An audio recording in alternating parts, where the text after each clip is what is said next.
आपण शेकडेवारीचं म्हणजेच टक्केवारीचं अपूर्णांकात रूपांतर कसं करायचं ते उदाहरण पाहणार आहोत।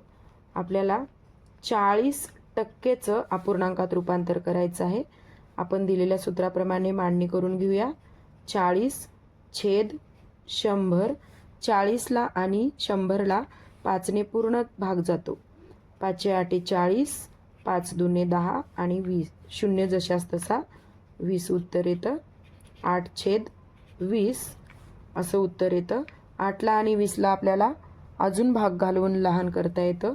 दोन्ही संख्येला 2ने आणि 4ने भाग जातो, तर आपण मोठ्या संख्येने म्हणजे 4ने भाग घालवू।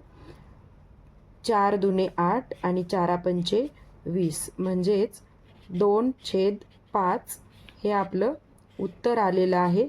40%चं आपण अपूर्णांकात रूपांतर केलं असता 2/5 हे आपलं उत्तर आलेलं आहे। चला तर मग एक उदाहरण तुमच्यासाठी 55%चं अपूर्णांकात रूपांतर करून पहा।